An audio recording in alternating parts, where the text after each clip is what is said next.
ओम नमो भगवते वासुदेवाय नमो। जय श्रीकृष्ण, राधे राधे। नमस्कार बंधुरा, लक्ष्मीप्रियास डेली ब्लग चैनेलेर आरो एकटी भिडियोते आपनादेर सकलके जानाई स्वागत। आशा करी आपनारा सकले भालो आछेन एबं सुस्थ आछेन। बंधुरा एखन भाद्र मास चलछे, ताई एई मासटी एकटी पवित्र मास हिसेबे धरा हय, कारण एई मासेई परमेश्वर भगवान श्रीकृष्णेर जन्मग्रहण हयेछिलेन।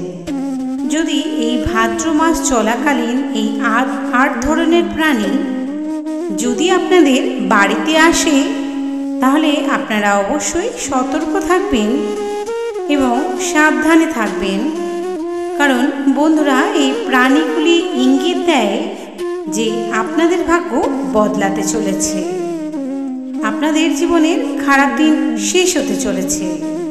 एगुली एमन एकटी प्राणी जा अत्यंत शुभ, और ये प्राणीटा जे बाड़ीतेई जाय सेई बाड़ीर घरेर उन्नति केउ आटकाते पारे ना। এই আটটি প্রাণীর মধ্যে অনেক প্রাণী রয়েছে যারা কোনো না কোনো দেবদেবীর প্রতিনিধিত্ব করে, তাই প্রতিটি মানুষের এই প্রাণী সম্বন্ধে জানা অত্যন্ত গুরুত্বপূর্ণ একটি বিষয়। যদি আপনার বাড়িতেও এই ধরনের প্রাণী এসে থাকে বা আসে, তবে আপনি ভেবে নিতে পারেন যা আপনার সৌভাগ্য ফিরে আসতে চলেছে খুব শীঘ্রই। এই ভাদ্র মাসের বিশেষ গুরুত্ব আমাদের ধর্মীয় শাস্ত্রে বিশেষভাবে উল্লেখ করা হয়েছে। ভগবান শ্রীকৃষ্ণের এবং রাধারানী এই পবিত্র ভাদ্র মাসে জন্মগ্রহণ করেছিলেন। এই মাসে রাধারানী এবং ভগবান শ্রীকৃষ্ণ তার ভক্তদের আশীর্বাদ করতে স্বয়ং পৃথিবীতে আসেন, তাই এই মাসটি অবশ্যই বিশেষ গুরুত্বপূর্ণ এবং অত্যন্ত পবিত্র মাস। বন্ধুরা, এই ভিডিওর মাধ্যমে আপনাদের সামনে তুলে ধরব এই পূর্ণ ভাদ্র মাসে কোন আটটি প্রাণী আপনার বাড়িতে আসা অত্যন্ত শুভ। তাই আপনাদের কাছে একটি অনুরোধ, ভিডিওটি শুরু থেকে শেষ পর্যন্ত সম্পূর্ণ দেখতে থাকুন এবং ভিডিওটি দেখে ভালো লাগলে একটি লাইক করবেন, একটি শেয়ার করবেন আপনার বন্ধু বান্ধব আত্মীয় স্বজনদের মধ্যে, যাতে তারাও এই ভিডিওটির মাধ্যমে বিশেষভাবে উপকৃত লাভ করতে পারে। এবং যারা চ্যানেলে নতুন রয়েছে চ্যানেলটি সাবস্ক্রাইব করে পাশে থাকা বেল বাটনটি ক্লিক করে অল নোটিফিকেশন অন করে রাখবেন। আমার এই ধরনের ভিডিওগুলো খুব তাড়াতাড়ি আপনার কাছে পৌঁছে যাবে এবং কমেন্টে জয় শ্রীকৃষ্ণ, রাধে রাধে কথাটি ভক্তি ভরে লিখে যাবেন। তো চলুন বন্ধুরা, মূল পর্বে প্রবেশ করা যাক। সনাতন শাস্ত্র মতে এই ভাদ্র মাসে বহু রীতিনীতি পালন করার মাধ্যমে আমরা নানান সমস্যা কাটিয়ে উঠতে পারি। তাই এই ভাদ্র মাসটি অত্যন্ত পবিত্র একটি মাস, আর এই পবিত্র পুণ্যময় মাসে আমরা আমাদের শুয়ে থাকা ভাগ্যকে নানা ধর্মের ধর্মীয় আচার অনুষ্ঠান এবং ক্রিয়ার মাধ্যমে জাগিয়ে তুলতে পারি, অর্থাৎ ভাগ্যে উন্নতি আনতে পারি। তাই বন্ধুরা, আপনার ভাগ্যটি বদলাতে সর্বদাই সতর্ক থাকবেন। এই ভাদ্র মাস চলাকালীন এই প্রাণীগুলি যদি আপনার বাড়িতে আসে তাহলে তাদের ভুল করেও তাড়াবেন না কিংবা আঘাত করবেন না। তারাও তাদের অকারণে কখনোই বিরক্ত করবেন না, পারলে কিছু খাবার দিন, কারণ এই সমস্ত প্রাণীগুলির মধ্য দিয়ে স্বয়ং মা লক্ষ্মী আপনার বাড়িতে প্রবেশ করেন এবং স্থায়ীভাবে আপনার বাড়িতে বসবাস করবেন। এরই ইঙ্গিত দিচ্ছে এই বিশেষ আটটি প্রাণী। তাই আপনার বাড়িকে সর্বদাই পরিষ্কার পরিচ্ছন্ন করে রাখুন। বাড়ির দরজার সামনে কখনোই নোংরা চপ্পল বা জুতো রাখবেন না।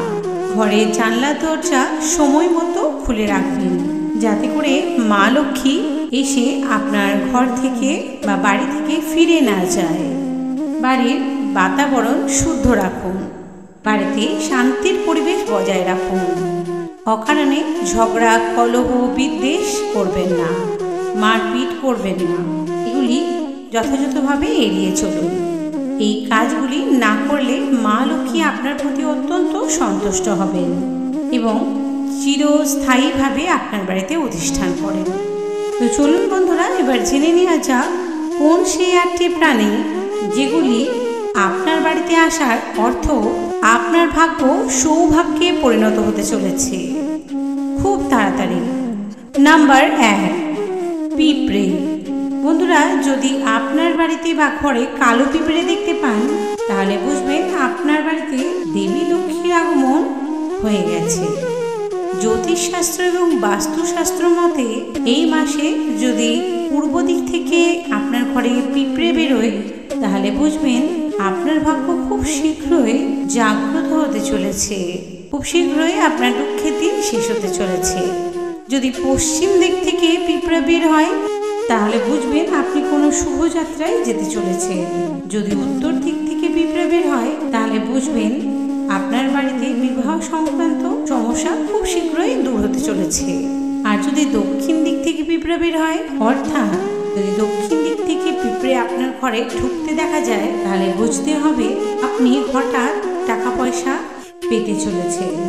জীবনে শুভ ফল পেতে পিঁপড়েকে প্রতিদিন চিনি মিষ্টির মিশ্রণ তৈরি করে দিন। এতে শুধুই ভগবান প্রসন্ন হন না, এতে আপনার রাহু এবং শনির দশা খারাপ থেকেও আপনারা সহজেই মুক্তি পেতে পারেন। নাম্বার 2, টিকটিকি। বন্ধুরা, টিকটিকিকে দেবী লক্ষ্মীর প্রতীক রূপে ধরা হয়। প্রায় আমাদের প্রতিটি বাড়িতেই টিকটিকি দেখা যায়, কিন্তু যদি আপনি দেখেন আপনার বাড়িতে 3টে টিকটিকি একসঙ্গে ঘোরাফেরা করছে, এটি কিন্তু খুব শুভ বলে ধরে নেওয়া হয়।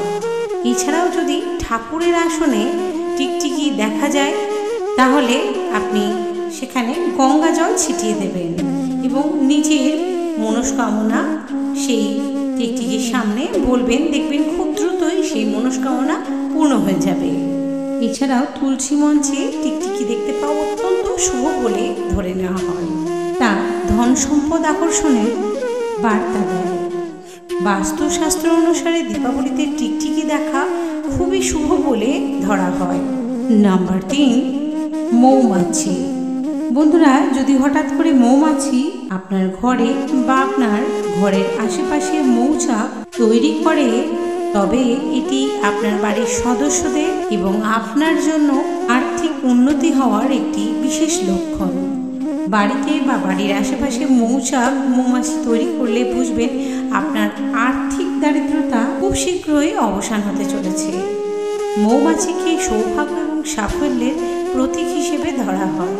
আত্মবিশ্বাস, বিশুদ্ধতা এবং উৎপাদনশীলতার প্রতীক রূপেও ধরা হয়। এই কারণে বাড়িতে মৌমাছির মৌচাক রাখাটিকে ইতিবাচক শক্তিরূপে ধরা হয়। এটা বিশ্বাস করা হয় যে এই মৌমাছিরা ঐশ্বর্য এবং প্রাচুর্যের প্রতীক হয়ে ওঠে, ব্যক্তির জীবনে ভাগ্য এবং অর্থকে আকর্ষণ করে। 4 নম্বর, প্রজাপতি। বন্ধুরা, বাড়িতে যখন কোনো প্রজাপতি আসে এটি অনেক শুভ লক্ষণ নিয়ে আসে। প্রজাপতি যেমন রঙিন, তেমন প্রজাপতি আমাদের জীবনে রং ছড়ায় আর আমাদের জীবন সেই সঙ্গে আনন্দে ভরে ওঠে। তাই প্রজাপতির ঘরে আসা খুবই শুভ লক্ষণ হিসেবে মনে করা হয়। বাস্তুশাস্ত্রে প্রজাপতি সম্পর্কে সুন্দর একটি বর্ণনা দেওয়া হয়েছে যে যখনই প্রজাপতি বাড়িতে আসে সেই বাড়ির সবার ভাগ্য পরিবর্তন হতে চলেছে। তাই যখনই প্রজাপতি আপনার বাড়িতে আসে তাকে কিন্তু কখনোই বিরক্ত করবেন না বা কখনোই তাকে ধরতে কিংবা মারতে যাবেন না। প্রজাপতি সর্বদাই শুভ লক্ষণ বহন করে। নাম্বার 5 হলো বিছে। ঘরে বিছের উপস্থিতি শুভ এবং অশুভ দুটি লক্ষণ বয়ে নিয়ে আসে। আপনি যদি আপনার পুজোর ঘরে বিছে দেখেন তবে এটি সৌভাগ্যের লক্ষণ। এছাড়াও আপনি যদি দেখেন আপনার ঘরে বিছে দেখা যাচ্ছে আবার হঠাৎ করে অদৃশ্য হয়ে যাচ্ছে তাহলে বুঝবেন যে কোনো আটকে থাকা আপনার কাজ সম্পন্ন হতে চলেছে। আবার বাড়ির মূল দরজা দিয়ে যদি একটি বিছে ঘর থেকে বেরিয়ে যেতে দেখা যায় তাহলে বুঝবেন বাড়ির সব সমস্যাকে সে বিছে নিজের সাথে করে নিয়ে বের হয়ে যাচ্ছে। কিন্তু ঘরের ভেতরের দিকে বিছেটিকে আসতে দেখা যায় তাহলে বুঝবেন এটি বাড়িতে সমস্যা বয়ে নিয়ে আনছে। বাড়ির মেঝেতে যদি মৃত বিছে দেখা যায়, তার এর অর্থ হলো আপনার বাড়িতে বড় ধরনের কোনো বিপর্যয় ঘটতে চলেছে বা ঘটে গেছিল, যা ইতিমধ্যে কেটে গেছে। তবে বাস্তুশাস্ত্র অনুসারে যদি বাড়ির মূল দরজায় বা টয়লেটে বা সিঁড়ির আশেপাশে বিছে দেখা যায়, তাহলে বুঝবেন আপনার রাশিতে রাহু দুর্বল অবস্থানে রয়েছে। ভবিষ্যতে আপনিও কোনো বড় ধরনের কোনো রোগে ভুগতে পারেন। নম্বর 6, ভ্রমণ। যদি কালো ভ্রমণ আপনার বাড়িতে আসে, তবে আপনার ঘরকে সুখ শান্তি ভরে দেয়। এই ভ্রমণ আপনার দুঃখ এবং দারিদ্রতাকে দূরে সরিয়ে দেয়। তাছাড়া ভ্রমণ প্রাচুর্যের প্রতীক, তাই বাড়িতে ভ্রমণ আসাকে শুলে মনে করা হয়। এরপরে আপনার জীবনে এত বেশি সুখ আসবে যা আপনি কখনোই কল্পনাই করতে পারেননি। ভ্রমণ আপনার জীবনে পরিবর্তনের সংকেত নিয়ে আসে। বাস্তুশাস্ত্র অনুসারে যে ঘরে ভ্রমণের আগমন ঘটে, সেই ঘরে ভগবান কুবেরের প্রবেশ ঘটে। ভগবান কুবের ধন সম্পদের ভাণ্ডারের দরজা খুলে দেন সেই ব্যক্তির জন্য। তবে ঘরে ভ্রমণ এলে তাকে কখনো বিরক্ত করবেন না কিংবা মারবেন না। এ থেকে আপনি অনুমান করতে চলেছেন যে আপনার ভাগ্যটি খুব শীঘ্রই বদলাতে চলেছে। নাম্বার 7, কুকুর। বন্ধুরা, কুকুর যদি আপনার বাড়িতে প্রতিদিন আসে, তবে এটি জীবনের অনেক উন্নতির লক্ষণ। এটি একেবারেই নিশ্চিত। এই সঙ্গে আপনার জীবনের সমস্ত দুঃখ কষ্ট দূর হয়ে যাবে। কুকুরকে বাবা কাল ভৈরবের বাহন রূপেও ধরা হয়। এছাড়াও বাস্তুশাস্ত্রে বলা হয়েছে, যে বাড়িতে কুকুর আসে এবং খাবার খায়, এই বাড়িতে নেগেটিভ শক্তি কখনোই প্রবেশ করতে পারে না। সেই কুকুর তাদের বাড়িকে রক্ষা করে থাকে। উক্ত ব্যক্তির জীবনে আর্থিক উন্নতি হওয়ার সম্ভাবনা থাকে। এই ব্যবসার ক্ষেত্রেও হতে পারে বা যে কোনো কর্মে হতে পারে। নাম্বার 8, গরু। ধর্মীয় বিশ্বাস অনুসারে গরুকে গোমাতা রূপে গণ্য করা হয়। গোমাতার মধ্যেই সমস্ত দেব দেবী অবস্থান করে। তাই যদি হঠাৎ আপনার বাড়িতে গোমাতার আগমন ঘটে, তাহলে এটি আপনার বাড়িতে সুখ শান্তির আগমনের ইঙ্গিত দেয় এবং যে কোনো নেতিবাচক শক্তি থাকলে তা খুব শীঘ্রই দূর হতে চলেছে। তো বন্ধুরা, এই ধরনের 8টি প্রাণী যদি আপনার বাড়িতে হঠাৎ আসে বা আসা যাওয়া করে, তাহলে বুঝবেন এই ভাদ্র মাসে আপনার ভাগ্য বা আপনার শুয়ে থাকা ভাগ্য কিন্তু পরিবর্তন হতে চলেছে, সৌভাগ্য আসতে চলেছে। তো বন্ধুরা, ভিডিওটি আজ এই পর্যন্ত। সকলে ভালো থাকবেন, সুস্থ থাকবেন।